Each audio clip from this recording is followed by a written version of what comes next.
Asociación Regional de Canales de Televisión de Señal Abierta de Chile, Arcatel, presenta Portavoz Noticias.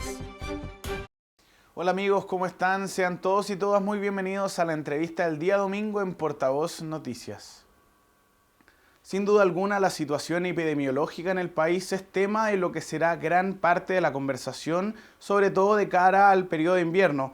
Las enfermedades respiratorias han tomado fuerza a lo largo de los últimos periodos y aparece un peligroso y un nuevo factor que es el Streptococcus pyogenes, el cual intensifica muy fuerte el virus de la influenza, pero no soy yo quien va a hablar en detalle de esto, sino que es la doctora, parte del equipo de infectología de la Clínica Universidad de los Andes, Gabriela López. Gabriela, ¿cómo estás? Hola, ¿cómo estás? Muchas gracias por la invitación. No, muchas gracias a ti por venir. Gabriela, ¿qué es este nuevo fenómeno, esta nueva patología que aparece el Streptococcus pyogenes? Mira, la verdad es que esta bacteria es súper antigua. La descubrieron en el año 1800, así que es una bacteria que es bastante como conocida por nosotros.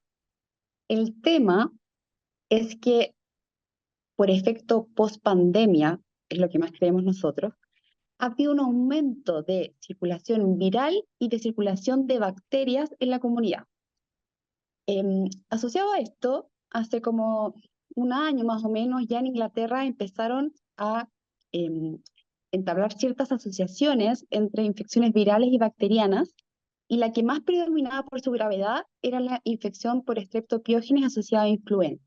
Entonces, tenemos una bacteria que de por sí es mala, al parecer tiene nuevos factores de virulencia que se están estudiando actualmente, y la asociación con una infección viral va a ayudar a que cuando nuestro mecanismo de defensa primario, por ejemplo, el virus de la influenza, está disminuido, esta bacteria va a atacar con más fuerza finalmente.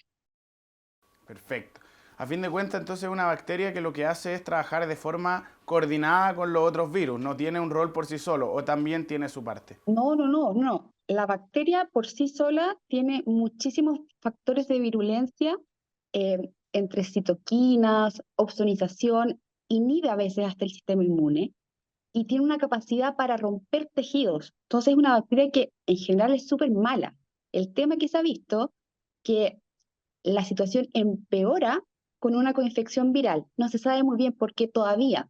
Hay estudios ¿cómo se llaman? En especies murinas, que ya nos dan unas pocas alertas de que la influenza, por ejemplo, cuando invade nuestro tracto respiratorio, permite que el epitelio respiratorio sea un poco más débil, por decirlo de alguna forma. Y eso hace que el estreptococo, que de partida tiene unos factores tremendos de virulencia para infectarnos, sea como ayudado por la influenza. Pero él por sí solo también es una bacteria que es bastante como potente y agresiva. Perfecto. Y hoy estamos hablando del caso de la influenza porque tiende a ser el virus respiratorio más tradicional en esta época y es el que está actuando en coinfección con esta bacteria. ¿Podría ser con otros virus? Sí, perfectamente. Podría haber sido por ejemplo, con COVID en su época, pero la verdad es que la circulación viral actual de influenza es mayor del 50%. Entonces, eh, al menos ya sabemos que después de la pandemia, tipo 2022-2023, en Inglaterra partieron estos como casos de infecciones graves por estreptococo y se estudió con biología molecular los linajes y se descubrió que el linaje actual del estreptococo que está dando vuelta es un linaje que se llama M1UK y que tiene ciertos factores de superantígenos que lo hacen aún como peor que la bacteria basalmente, ¿ya?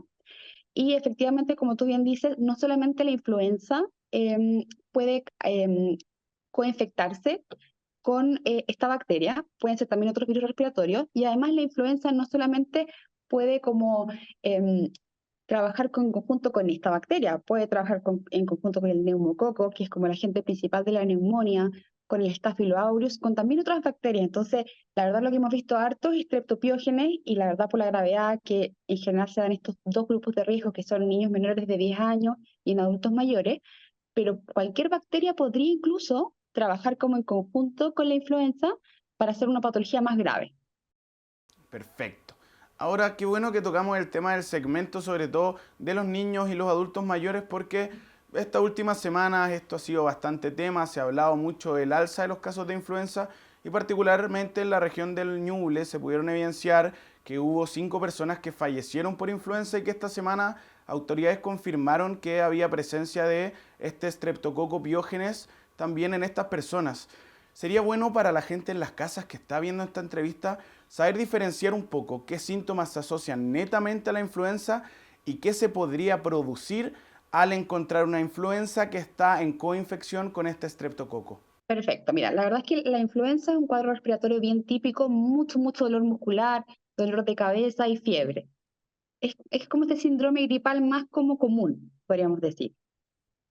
Y dentro de las principales patologías que puede producir el Streptococcus pyogenes es la faringoamigdalitis, ¿ya? Entonces, la faringoamigdalitis puede ser viral, por ejemplo, por una influenza, o bacteriana, que el ejemplo más común es el Streptopiógenes.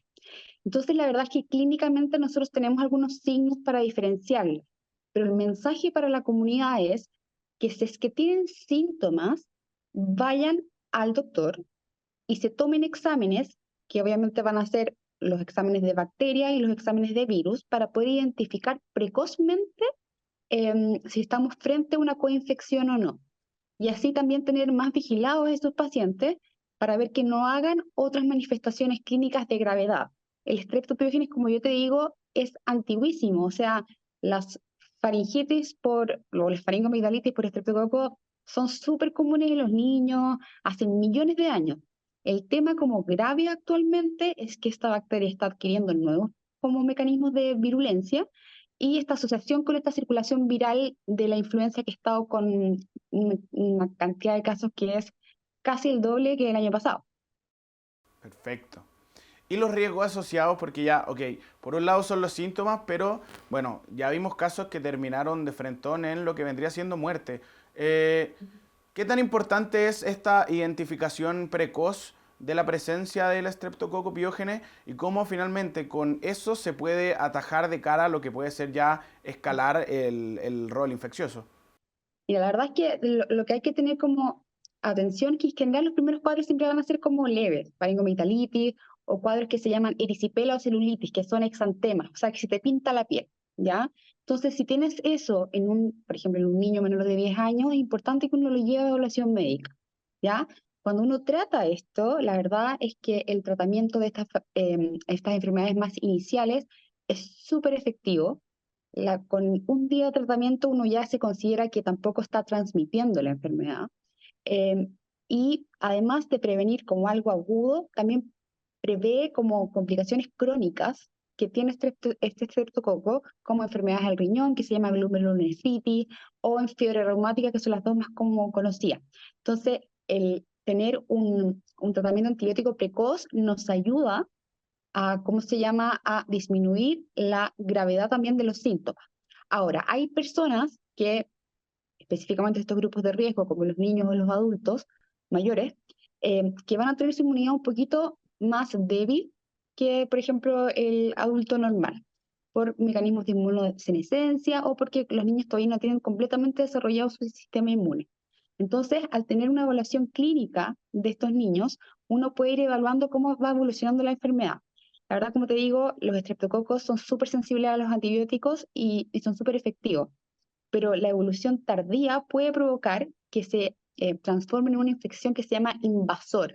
Las infecciones invasoras se definen con la presencia de este estreptococo en líquidos estériles. Por ejemplo, nuestra sangre es estéril, o el líquido cefalorraquídeo también es estéril.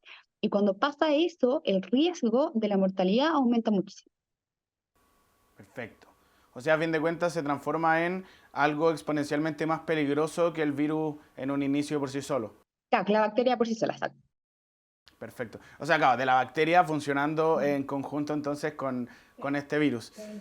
Ya, perfecto. Y ahora ya hablamos del virus, hablamos de la bacteria y quiero quedarme un poco con la influenza porque se ha hecho bastante el llamado a la vacunación, que todavía está bastante al debe en esa materia. Es importante informarle a la gente en las casas que quizás no le toma el peso a estos asuntos. ¿Por qué es tan importante la vacunación hoy por hoy contra la influenza y sobre todo con la presencia de estas bacterias como vendría siendo el Streptococcus pyogenes? Exactamente, o sea, la verdad es que lo fundamental y de las pocas cosas que nosotros podemos prevenir o ayudar un poco para no estar en tanto riesgo por estas coinfecciones es uno, si uno está resfriado, por ejemplo, ponerse la mascarilla, aunque no se exija, uno debería como completar ese autocuidado. Y el otro punto importante es la vacunación. Cuando tú te vacunas contra la influenza, no solo te proteges a ti mismo, sino también a los que te rodean.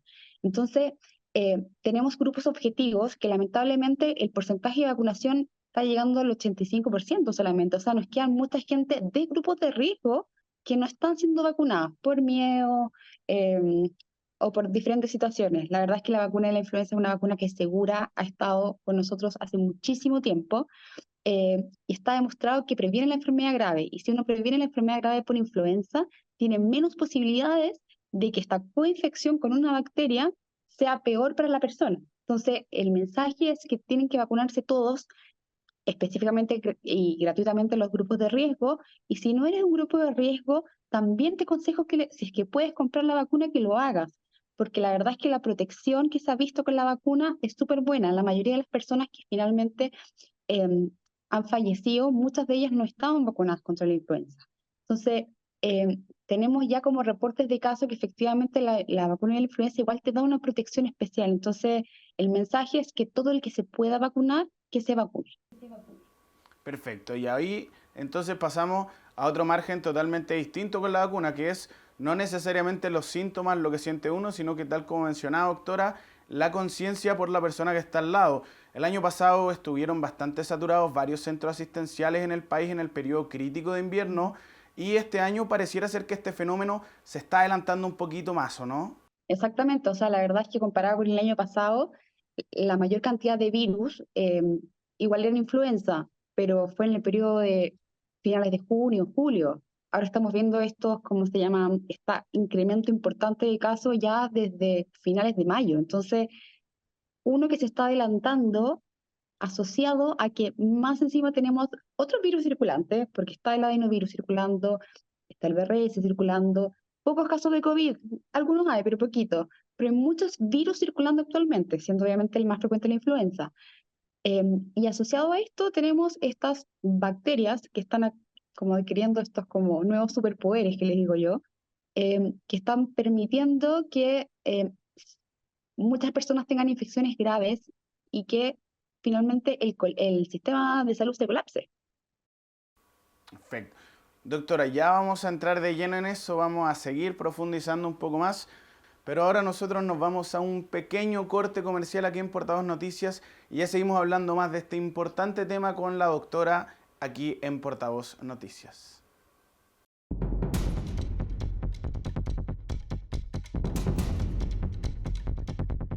Somos las regiones.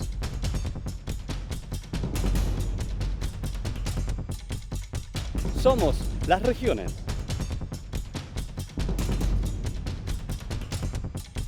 Somos las regiones.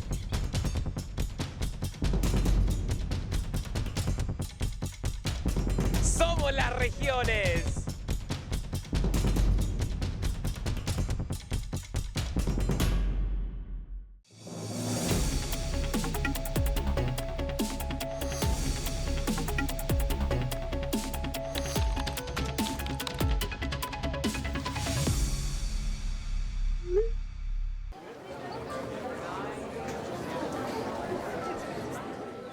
¿Sabes quién fue elegida mejor compañera? ¿Sabes que uno de tus compañeros se aísla en los recreos? ¿Y que una de tus profesoras recibió insultos y amenazas?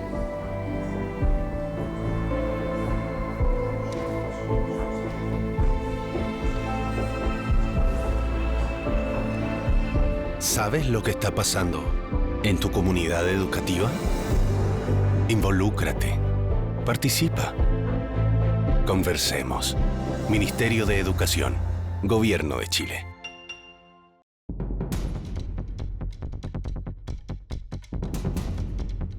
Somos las regiones. Somos las regiones. Somos las regiones.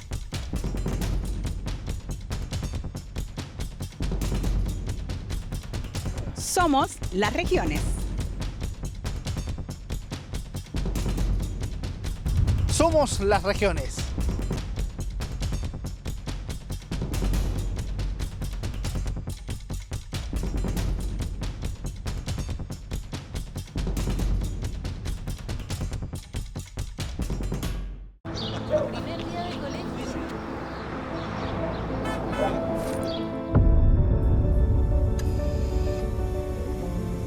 Vacúnate.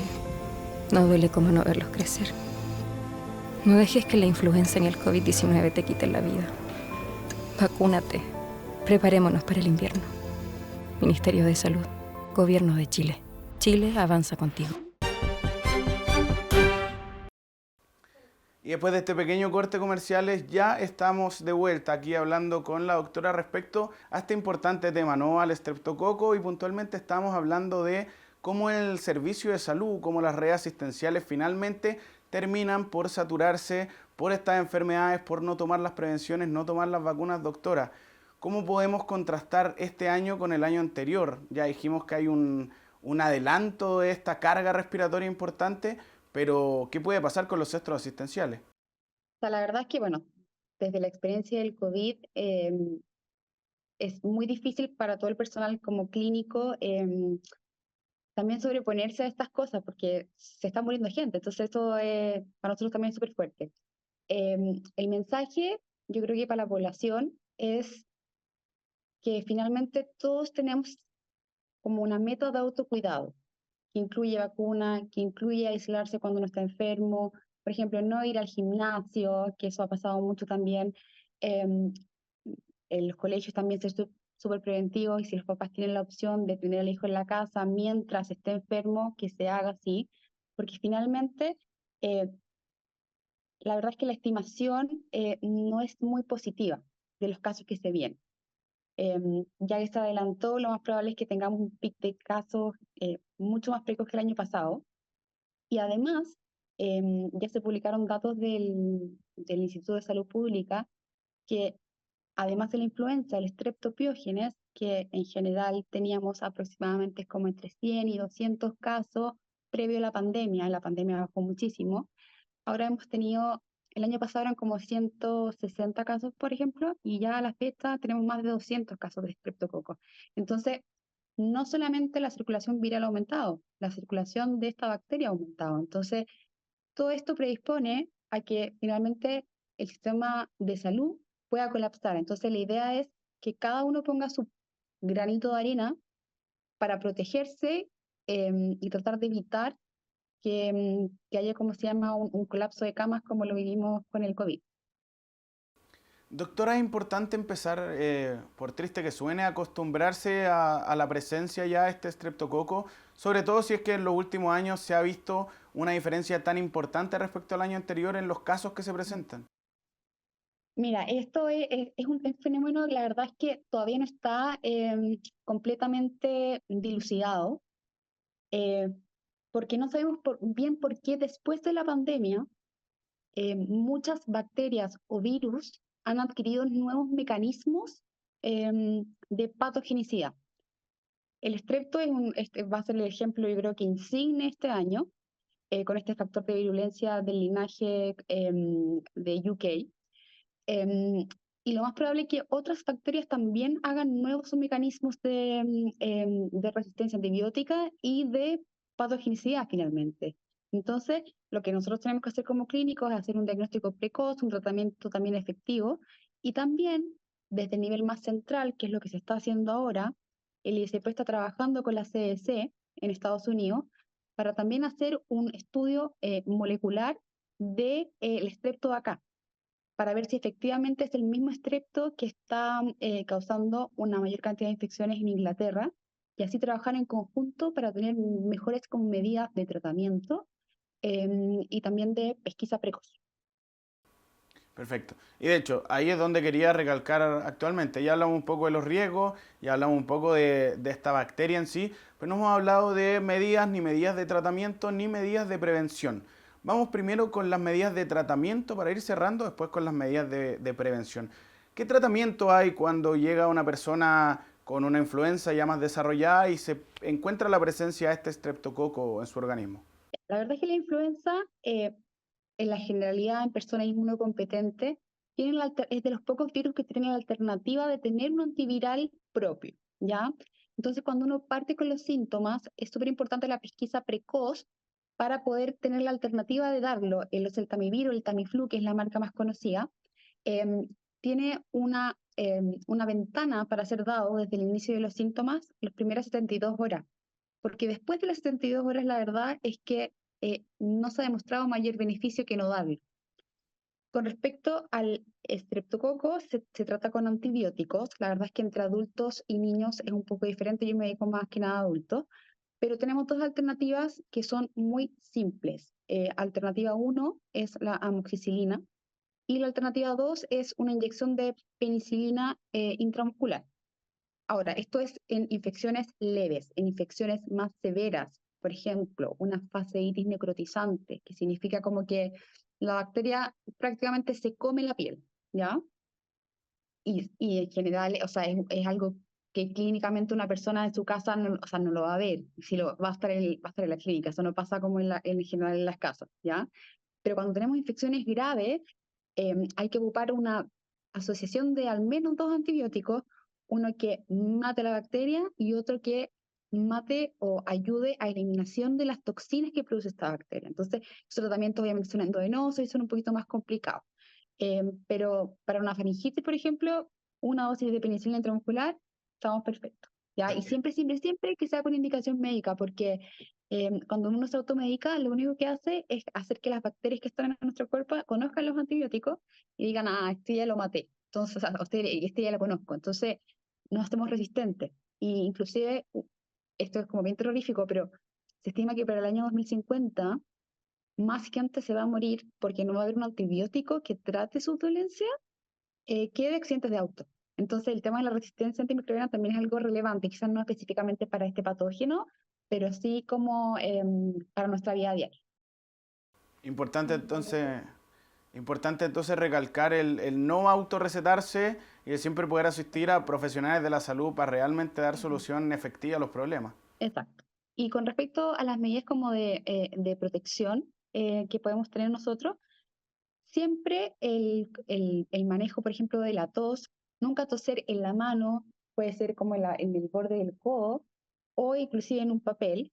Usar la mascarilla, aunque no sea obligatoria cuando uno está enfermo, o incluso si uno no está enfermo, por ejemplo, en el metro, la cantidad de aglomeración es súper importante. Entonces, uno no sabe quién está enfermo, quién no está enfermo, ¿ya? El estrepto, en general, la parte más como de faringomigdalitis, transmite por gotita. O sea, si yo toso, la gotita queda en el aire y puedo contagiar a un montón de personas. Entonces, si es que yo como persona natural no me pongo la mascarilla cuando estoy enferma, yo debería, ¿cómo se llama? También pensar que otra persona puede estar enferma y en aglomeraciones también cuidarme, o sea, ponerme la mascarilla, lavarme las manos, eso es lo principal, y específicamente en las poblaciones de riesgo, que son los niños, evitar, por ejemplo, que los papás les den besos en la boca a los niños, eso es algo súper, súper importante, específicamente también cuando estén enfermos, ¿ya? Porque ahí aumenta muchísimo la transmisión de diferentes patógenos. Eso y el lavado de manos, yo creo, bueno, y la vacunación de la influenza son como los factores como principales para tratar de disminuir la cantidad de casos que tenemos. Doctora, iba a cerrar, pero no puedo dejar pasar la pregunta ahora que mencionó sobre todo el grupo de riesgo de los niños, porque las vacaciones año a año se han venido también adelantando las vacaciones de invierno por esto mismo, ¿no? Para que los chicos puedan estar en sus casas y no exponerse necesariamente a esta circulación bacteriana o de virus, pero básicamente vemos que este invierno probablemente se viene cargado, ya se adelantaron las vacaciones. ¿Las 2 semanas de vacaciones estarán siendo suficientes o probablemente no? Ya, es que eso es un tema súper complejo porque yo lo puedo quizás hablar desde el punto de vista de infecciones, que efectivamente si tenemos población de niños juntos en una sala sin calefacción, efectivamente eso no es positivo para la cantidad, por ejemplo, de contagio. Pero está por el otro lado el tema de la educación, o sea, he tenido de pacientes muchos profesores que me han dicho que la mitad del curso está fuera por enfermedad, entonces también tiene una implicancia importante. Tenemos que tener medidas de precaución, pero tampoco podemos dejar de vivir. Esa es como un poco la idea. La verdad es que yo creo que dentro de los cálculos estas 2 semanas es algo apropiado, como entre un equilibrio para disminuir la cantidad de contagios y que el tema educacional se mantenga vigente y bien. Pero eventualmente, quizás en el periodo ya más de julio, porque creo que las vacaciones parten ahora a finales de junio, julio, agosto, eventualmente, quizás no por una directriz ministerial, pero si ves que tienes muchos casos de niños con infecciones respiratorias, usar la mascarilla dentro de la sala de clase. Tener esas medidas, tener lavado de manos al entrar y salir de la sala. Con esas medidas yo creo que podemos prevenir hartos casos y no dejar como en detrimento también como el tema educacional. Perfecto. Me parece entonces con ese llamado a los establecimientos escolares a volver a reforzar la idea del lavado de manos, volver a reforzar la idea de la mascarilla, que todavía sigue siendo sumamente útil, y a ventilar correctamente los espacios para que no se siga acumulando esta carga viral ni respiratoria. Damos por concluida una nueva entrevista del día domingo. Muchas gracias, doctora, parte del equipo de infectología de la Clínica Universidad de los Andes. Agradecemos más información del Streptococcus pyogenes. Muchas gracias por la invitación. Y de esta manera entonces damos por concluida la entrevista del día domingo en Portavoz Noticias. La información de las regiones la pueden encontrar a través de la página web www.portavoznoticias.cl. También recuerden que nos pueden encontrar a través de las redes sociales. Que estén muy bien, les deseo una muy buena semana. Asociación Regional de Canales de Televisión de Señal Abierta de Chile, Arcatel, presentó Portavoz Noticias.